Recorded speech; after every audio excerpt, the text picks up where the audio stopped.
guys, what's up? It's Raiti from Raiti's Rides. We are back here once again for another virtual unveil. This time it's coming from Nissan. Now Nissan keeping to their word, bringing out tons of redesigns, new models, and refreshes. And that's what we are all here for this particular one. It's the changed up, updated, switched around 2023 Nissan Altima. So without further ado, I don't want to keep you waiting. Let's dive in and see, is this the midsize to buy? And there it is, rolling down the road. That is your updated, changed up 2023 Altima. Now, I'm a little confused because I thought it would be a redesign, but I also kind of understand where Nissan's coming from, because remember, they've been keeping to their word. They held their promise. They didn't welch on the deal of going through their whole lineup, making some redesigns, bringing some new models to market like the upcoming Aria, and then also doing something like a refresh and a change up to this Altima. Now, what's interesting is that I really feel like the Altima, when you look at this generation when it first came out, I think that was really showing what Nissan was doing with their style. I know aesthetically, a lot of people fell in love with it, not only with the outside, but also the inside. Very interesting to see the changes that they made. Now, what's kind of fascinating is I'm seeing a little bit of a mixture of Hyundai Elantra kind of thrown in there, even though I know the Elantra is a compact sedan, almost like the Elantra N, the way that the grille looks, but I'm digging the wheels. And I also feel a little bit of Nissan Maxima, because you know there's been discussion of them killing off the Nissan Maxima, but I'm loving the side view, even though the whole greenhouse and everything, the glass, the trim is going to be the same as what you've seen this past model year. I think that the way that they changed the wheels and the front bumper and rear bumper really set the whole car apart. Now, what you're going to find is of course you're going to get a new V-Motion grille. You're going to get those new wheels. Standard wheel, which is on an SV trim, that's going to be your base, your entry-level trim, will have 17-inch wheels. All the other trims, so whether you go SR, SL, or SR-VC turbo, which there it is, there's your variable compression turbocharged engine, you're going to be getting 19-inch wheels, and each one will have a distinct design. On the interior, you're going to be able to get an optional 12.3-inch infotainment system. Think about it. That's an upgrade of over 4 inches. Could you imagine what you could do with your life with an additional extra 4 inches of infotainment space? That's going to allow you to have the different apps. You got your Apple CarPlay, Android Auto. It's the same system. They plucked it from the mighty, massive Nissan Armada SUV. And now it's in this Altima. But like I was saying, the Altima really kind of showcased the changes that they were making. Look how nice the swipe features are, the clear graphics. You're going to have availability of a 360-degree camera, nice backup camera. Watching it roll down the road, like I said, I'm seeing some of that Maxima kind of thrown in there, but I'm liking the direction of the style, especially with this SR trim. Now, when you go SR trim, you're getting a unique black grille and also, thank you, Nissan, dark chrome accents. My only zonk that I could see as of right now, and I don't even need a magnifying glass to figure it out, is the trim across the roofline that goes into the rear pillar. It looks like shiny, bright metal work to me. And if you're going to do dark chrome, it needs to be complete. But I'm digging the badge. If you notice in the grille, they're adding an SR badge. Gives it a very nice sense of something different compared to the previous model year. And then what are some other new things? Guess what? New colors. You have a color called Gray Sky Pearl, which is supposed to be mind-blowing, and then Garnet Pearl Metallic. Those are 2 new colors on top of all the other colors.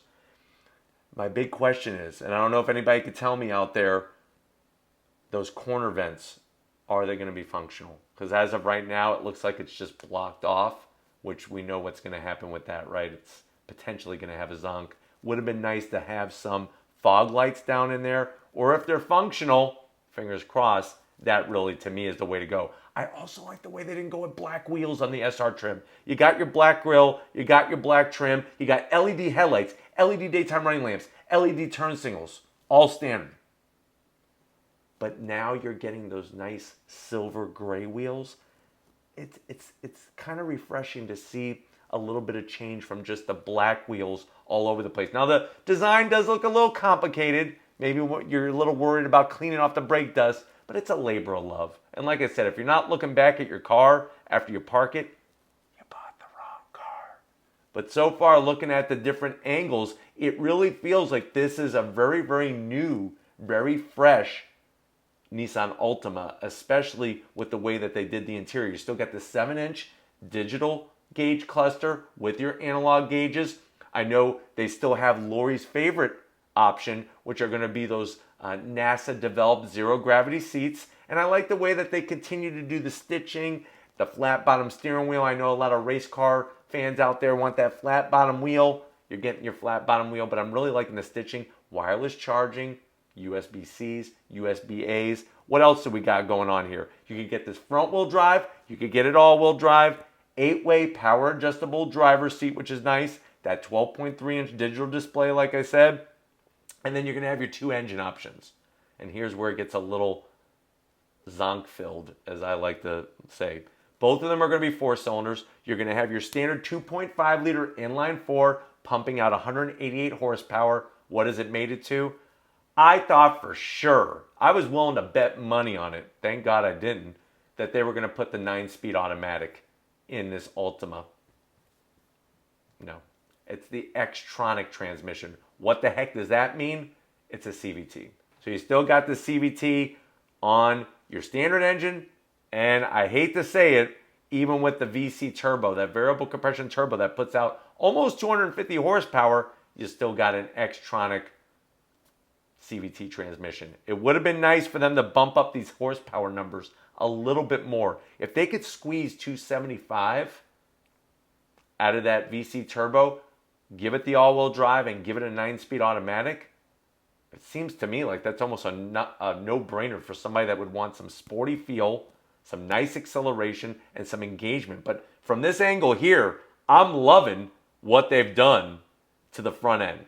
It's just the big question is how functional it is. And I like the way that they start the body lines for the hood. It actually starts on the front fascia. And then you'll also notice that on this SR trim, you got gloss black mirrors. I am zonking that trim though, that goes into the rear pillar. It's shiny, bright metal. It needs to be dark chrome finish. Also on the back, I would like to see a little bit better exhaust finisher setup. Give me some nice exhaust on both sides just to give it that extra sporty feel. I mean, I'm seeing it a little bit. I guess I need to see it in person. See, that's the challenge with these virtual unveils. It's great because they get me the information, the great people at Nissan, and I bring it to you.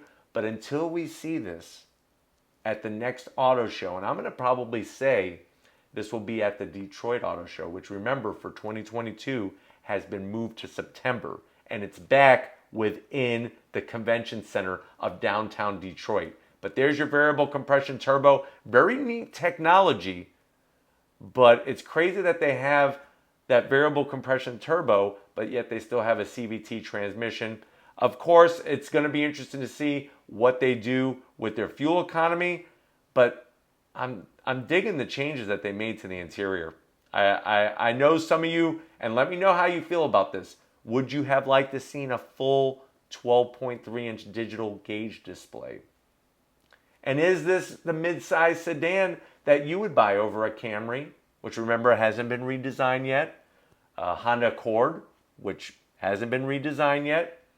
Can't say Mazda 6 because those are long gone right now. And then you got the Sonata and the K5. I think many of you would probably, my guess would be K5. I think a lot of you would go the Kia K5 route, maybe an Accord and then a Camry. I think that would be the top 3 for how many of you would choose. But let me know which way you would go with your midsize sedan. But seeing it roll down the road here, I mean, it's looking pretty good, and I can't wait to see these new colors. That's for sure. One other thing is, let's see if we could see it. I don't see it from this angle. What about a trunk lid spoiler? Especially on an SR. Have it on the trunk, and let me know what you think about the two different engine options. Would you like to see something different? But until the day comes to where we could see this in person, let me know how you feel. It's interesting what Nissan is doing with their lineup. You know, when you go and you look at the Sentra, the Versa, obviously this Altima, the new Z, the Armada, the Titan, the Pro 4X version of the Frontier. It's interesting to see what they're doing here with their lineup, and I'm rooting for them. I would like to see them really succeed, and I'm also looking forward to getting the first drive in the Aria, that all-new EV. So let me know what your thoughts are on this Altima, Nissan Altima, not Ultima, Altima. Let me know what your thoughts are, if this is the mid-size sedan for you, especially with these changes, or what brand are you going to go with? Trust me, Nissan looks. So put it down there in the comment section. But if you're new to the channel and you're on your way out, hit that subscribe button. I promise you it's worthwhile. Come back for more. If you are a subscriber, thank you. Thank you for being part of the Raitis Rides family. We got to give it up. Who else? Not me. Not my dog Dillinger. He didn't help set up this room, but he is a pretty damn good dog. We got to give it up to Lori. Working this whole camera setup, this beautiful backdrop. I almost want to see some pyrotechnics. I think that's what she's working on next. But she's giving me the sign. She's making a sign with her hands, the heart. I love you too. Show her some love in the comment section. Thank you, Lori, for all that you do. And just like always, guys, I'll see you on the next ride.